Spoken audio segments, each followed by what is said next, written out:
हरे कृष्णा। श्रीमद् भागवतम स्कंध 4 अध्याय 16। आज हम श्लोक नंबर 6 से पढ़ेंगे। वसु काला उपादत्ते काले चायं विमुच्यति समः सर्वेषु भूतेषु प्रतापन् सूर्यवद्विभुः। अनुवाद और तात्पर्य शिल प्रभुपाद के द्वारा। शिल प्रभुपाद की जय। यह राजा पृथु सूर्यदेव के समान प्रतापी होगा, और जिस प्रकार सूर्यदेव हर एक को समान रूप से अपना प्रकाश वितरित करता है, उसी तरह राजा पृथु अपनी कृपा सबों को संवत्तरित करेगा। जिस प्रकार सूर्यदेव 8 मास तक जल को वाष्पित करता है और वर्षा ऋतु में प्रचुर मात्रा में उसको लौटा देता है, उसी प्रकार यह राजा भी नागरिकों से कर वसूल करेगा और आवश्यकता के समय इस धन को लौटा देगा। तो यहाँ पे पृथु राजा के गुणगान किया जा रहा है और कहा पृथु राजा भगवान विष्णु के ही अंश अवतार है और बहुत पावरफुल है, और उनका गुणगान में वो सूर्य देव के समान प्रतापी होगा ऐसा कहा गया है। अर्थात जैसे सूर्य देव क्या करते हैं, 8 महीने तक समुद्र से नदी से धूप देकर वो बाष्प बनाता है, मतलब उसका मेघ बनता है, और उसके बाद 4 महीना जो चातुर्मास्य है, जो सावन महीने से शुरू हो जाता है बारिश, तो 4 महीना चातुर्मास्य में इसलिए साधु लोग एक ही जगह रुकना पसंद करते हैं और इधर उधर नहीं जाते हैं, व्रत का पालन भी करते हैं। तो उस 4 महीने में वर्षा के रूप में हमें देते हैं, और ताकि जो खेत खलिहान हैं सबको क्या मिले, पानी मिले। उसी प्रकार राजा को भी टैक्स देना होता है, इसे हम लोग सभी लोग टैक्स भरते हैं। लेकिन राजा का ये कर्तव्य है, वो प्रजा से तभी टैक्स ले सकता है जब भी विपत्ति का समय हो या कोई भी देश की डेवलपमेंट का समय हो, उस पैसे को उसमें लगाए, ना कि अपने पॉकेट में डाले। आजकल तो मैक्सिमम लोगों का ये सच है कि कोई मंत्री बन जाए, कुछ बन जाए, तो बहुत ऊपरी पैसा आएगा और उन पैसों को जमा करके उनका लाइफ सेट हो जाएगा। लेकिन वो ऊपरी पैसा ऊपरी हवा से भी खराब है। ऊपरी हवा मतलब आप समझ रहे हैं, यानी जो भूत प्रेत चढ़ जाते हैं व्यक्ति के ऊपर, उससे भी खतरनाक है, क्योंकि वो नरक जाने का सीधा रास्ता है। इस जन्म में तो हम ठीक है, कोई नहीं मानते भगवान को, तो वो जीवन जी रहा है, लेकिन मृत्यु तो सबको आएगा। काल रूप में भगवान सबके पास आएंगे। तो जब मृत्यु आएगा तो एकदम हैरान रह जाता है कि इसके बाद भी लाइफ था क्या। तो मृत्यु के समय वो हैरान रह जाता है, परेशान रह जाता है। यमदूत जब उनको बांध के लेके जाता है कि मैं तो इतना अहंकार में था, ऐसा हुआ, तब वो पछताने लगते हैं। लेकिन बोलते हैं ना, जब चिड़िया चुग गई खेत, उसके बाद पछता के फायदा नहीं, जो हुआ सो हुआ। तो इसीलिए बोलते हैं कि शास्त्र की बातों को मानना चाहिए, क्योंकि आत्मा की जर्नी यही तक सीमित नहीं है, आगे भी चलेगी। तो क्योंकि हम आत्मा हैं, शरीर नहीं है, और ऐसा बहुत उदाहरण है जो भगवान को नहीं भी माने उनके लिए भी उदाहरण है कि बहुत सारे ऐसे केसेस आया है जो पूर्व जन्म स्मरण है बच्चों को। तो इसीलिए जो राजा है उनकी बहुत बड़ी जिम्मेदारी है। राजा ऐसा नहीं कि मैं पावर में आ जाऊँ तो असुर की तरह कुछ भी करूँ। प्रजा का सेवा करना उनका धर्म है, और इसीलिए जो राजा टैक्स लेते हैं, अगर टैक्स लेकर वो अपना इंद्रिय तृप्ति करता है, उसको अपने में पैसे में लगाता है, तो वो पाप कमाता है। उसको जनता की सेवा में लगाना चाहिए। तात्पर्य में श्रील प्रभुपाद जी बताते हैं कि कर वसूली तथाकथित प्रशासनिक अध्यक्षों की इंद्रिय तुष्टि के लिए नहीं है। कर से प्राप्त आय को आवश्यकता पड़ने पर, जैसे दुर्भिक्ष होते हैं, बाढ़ आता है, या कोई भी ऐसे भूकंप आ गया, तो उसमें नागरिकों में बांट देना चाहिए। इस श्लोक में सूर्य का उदाहरण अत्यंत सटीक है। सूर्य पृथ्वी से लाखों मील दूर है, और बल्कि सूर्य कभी पृथ्वी को स्पर्श नहीं करता, फिर भी सागरों से जल ग्रहण करके, समस्त नदियाँ सागरों में मिलते हैं, और सागरों से जल को ग्रहण करके वर्षा ऋतु में समग्र लोक की भूमि पर इसे वितरित करते हैं। ऐसे ही राजा पृथु के बारे में बताया गया है कि वो भी इस तरह से समस्त नागरिकों के लिए कल्याण करेंगे। और इस तरह सूर्यदेव वर्षा देकर भूमि को उपजाऊ बनाता है। रेगिस्तान में जो भूमि है वो बंजर क्यों है? जैसे अगर आप अभी मिडिल ईस्ट कंट्रीज़ में जाएंगे या जो रेगिस्तान ही रेगिस्तान है, वहाँ पे रेगिस्तान क्यों है? क्योंकि पानी नहीं है पर्याप्त परिमाण में, उस मिट्टी को पानी नहीं मिला तो वो बंजर रह गया। तो इसीलिए उपजाऊ बनाते हैं सूर्यदेव इस तरह से।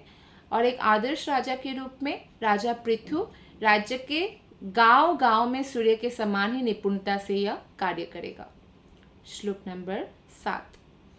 तितिक्षा इत्याक्रमं वन्य उपरियाक्रामतामपि भूतानां करुणः सश्वात् आर्तानां क्षितिवृत्तिमन्। यह राजा पृथु समस्त नागरिकों पर अत्यधिक दयालु रहेगा। यदि एक दीन पुरुष विधि विधानों की अवहेलना करके राजा के सिर पर अपना पांव रख दे तो भी राजा अपने अहेतु की कृपा से उस पर ध्यान न देकर क्षमा कर देगा। जगत के रक्षक के रूप में यह पृथ्वी की ही भांति सहिष्णु होगा। तो राजा का सहिष्णु होना बहुत ज़रूरी है, क्योंकि राजा बहुत पावरफुल है। व्यक्ति जितना पावरफुल है उतना सहिष्णु भी होना चाहिए। तो दयालु होना या दूसरों पर दया दिखाना ये भगवान को बहुत पसंद है। तो इस तरह से राजा के बारे में बता रहे हैं। जैसे भगवान श्री राम बहुत दयालु थे। भगवान नारायण जब भृगु मुनि ने वो सो रहे थे, लक्ष्मी जी पाँव दबा रही थी और भृगु मुनि ने जाके उनके छाती पे लात मारा था, ये देखने के लिए कि ब्रह्मा विष्णु महेश में कौन श्रेष्ठ है। क्योंकि श्रेष्ठ तो वही होते हैं ना जो प्रोवोकिंग सिचुएशन में भी दयालु होते हैं, गुस्सा नहीं करते हैं। गुस्सा देने वाली सिचुएशन है फिर भी क्रोध नहीं है। तो उन्होंने देखा कि ब्रह्मा जी और शिव जी को तो क्रोध आया, लेकिन भगवान विष्णु ने क्या किया, जैसे ही भगवान विष्णु को लात मारा, भगवान विष्णु तुरंत उठे और बोला, मुनिवर मुझे माफ़ कीजिएगा कि मैंने आपका स्वागत नहीं किया, और मेरा छाती तो बहुत कठोर है, आपका पाँव बहुत कोमल है, कहीं ऐसा तो नहीं इसमें कुछ आपको दर्द हो रहा हो या चोट लग गई हो। उसके बाद उनका पाँव भी धुलते हैं, क्योंकि हर ब्राह्मण का भगवान जो है पाँव धुलते हैं। तो भृगु मुनि, भगवान पाँव धुल रहे हैं और भृगु मुनि रो रहे थे, आंखों में उनकी अश्रु आई कि कितना महान है, कितने दयालु है ये परम पुरुषोत्तम भगवान होकर भी इतने दयालु हैं। हालांकि नारद मुनि भगवान के भक्त हैं, लेकिन जितनी बार द्वारकापुरी गए नारद मुनि का भी पैर धोते थे। और मुनि ऋषि का तो छोड़ दीजिए, अपने भक्त के लिए वो कुछ भी करने के लिए तैयार है। जैसे 5 पांडव ने रास्तु यज्ञ किया तो सबको काम बढ़ गया, तो कृष्ण ने बोला मैं पैर धोने वाला, स्वागत करने वाला काम करूँगा। तो सबका, इवन दुर्योधन का, सबका भगवान ने, कृष्ण ने पैर धोया। किसके लिए? अर्जुन के लिए, युधिष्ठिर के लिए, द्रौपदी के लिए। ऐसे भक्त के लिए वो कुछ भी करने के लिए तैयार है। तो ऐसे दयालु है। तो पृथु महाराज समस्त नागरिकों पर अत्यधिक दयालु होगा। और यदि कोई विधानों का उल्लंघन भी करते हैं तो भी राजा जो है उन पर कृपा रखेंगे, क्षमादान देंगे। तो महान वो है जो क्षमा कर देते हैं, महान वो है जो टॉलरेट करते हैं, और जगत के रक्षक के रूप में वो बहुत सहिष्णु होंगे। तात्पर्य में श्रील प्रभुपाद जी बताते हैं कि यहाँ पर पृथु महाराज की जो सहनशीलता की तुलना है वो माता पृथ्वी देवी से की गई है। पृथ्वी देवी पर लोग क्या, पृथ्वी मतलब जो पृथ्वी है जिसमें हम रह रहे हैं, जो मिट्टी हम देख रहे हो, पृथ्वी माता है। लेकिन व्यक्ति क्या क्या नहीं करते पृथ्वी के ऊपर। जो पृथ्वी उनको अन्न, फल, शाक इत्यादि उत्पन्न करके उन्हें भोजन देती है, उस पर क्या करते हैं, वो चलते भी है, थूकते भी है, बाथरूम भी करते हैं, सब काम करते हैं। उस पृथ्वी को खोदते भी है, पर पृथ्वी सहनशील है।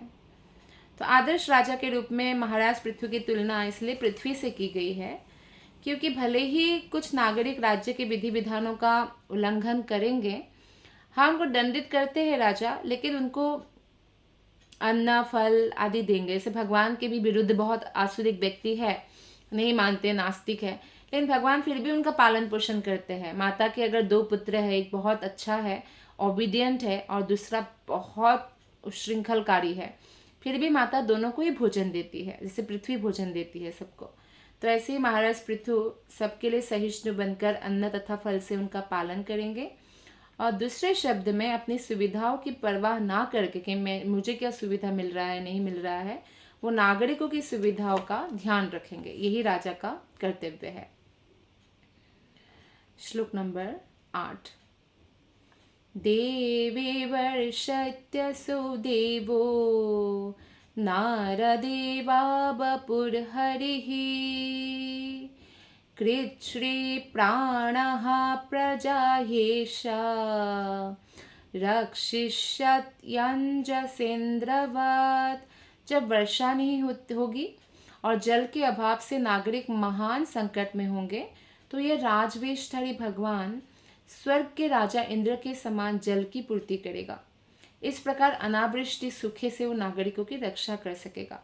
कई बार ऐसा हो सकता है कि जल ना आए, जैसे कि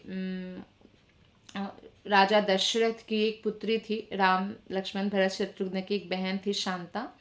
तो उनकी शादी जहाँ पे उनकी बाद में उनको एक दूसरे राजा ने गोद ले लिया था, और उस राजा के वहाँ पे तब उनके राम लक्ष्मण भरत शत्रुघ्न का तब जन्म नहीं हुआ था, और दशरथ के कोई पुत्र नहीं थे। पुत्र देना राजा का कर्तव्य है राज्य पालन के लिए। तो शांता को जिसने गोद ले दिया था, उस राजा के बारे में पहले ही भविष्यवाणी किया गया कि इनके राज्य में बहुत बड़ा जो है वो हो जाएगा, सूखा पड़ जाएगा। और तब जो है श्रृंग ऋषि को जो लेकर आएंगे, फिर उनके पाँव पड़ते ही राज्य में बारिश होना शुरू होगा, और बाद में उन्हीं ऋषि के साथ जो है शांता का विवाह होगा, और वही ऋषि यज्ञ करेंगे, और दशरथ के जो है रानियों को यज्ञ का भाग मिलेगा, और वो लोग पुत्रवती बनेंगे।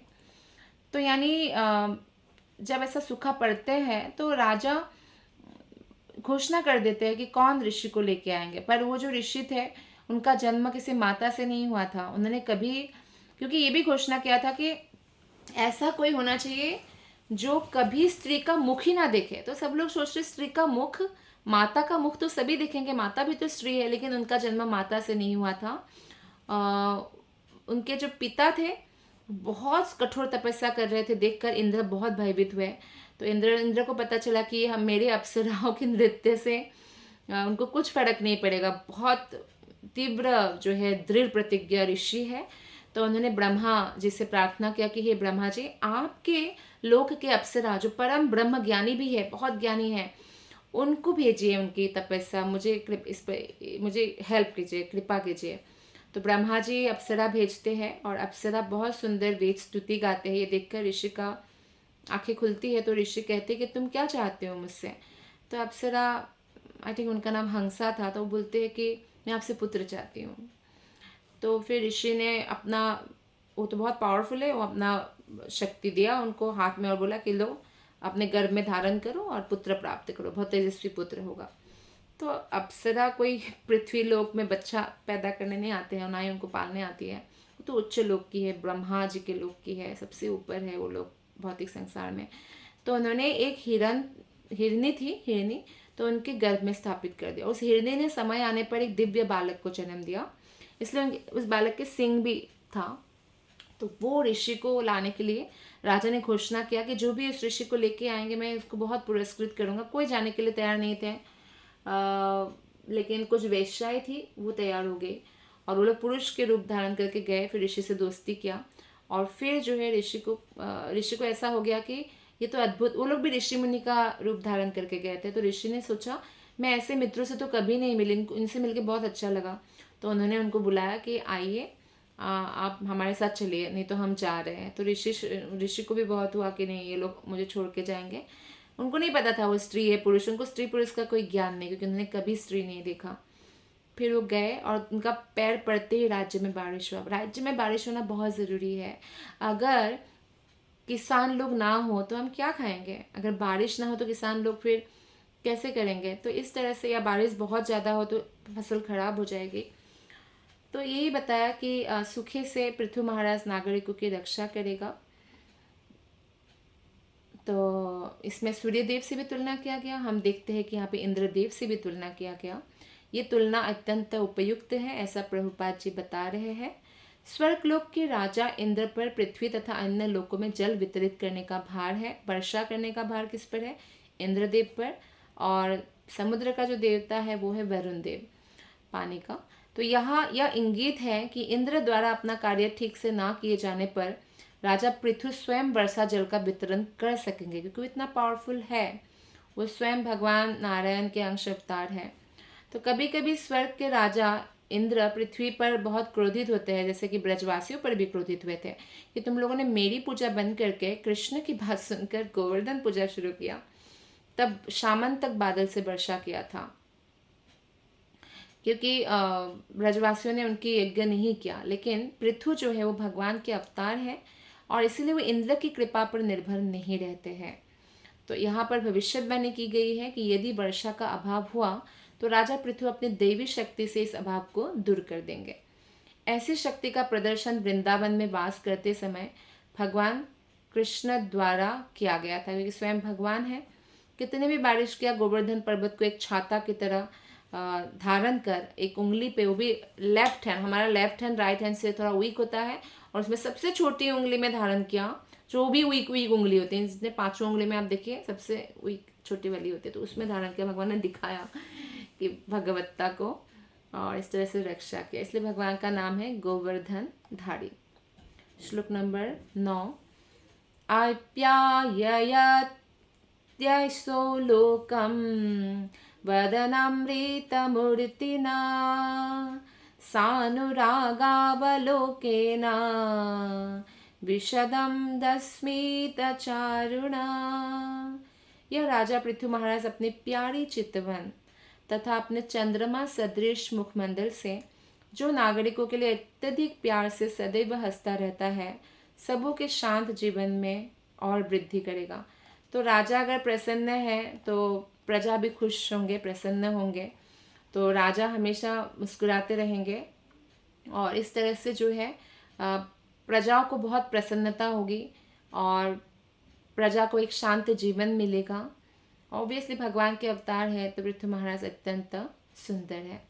तो आज की कथा को हम यही विराम देंगे। आप सबका बहुत बहुत धन्यवाद। हरे कृष्णा।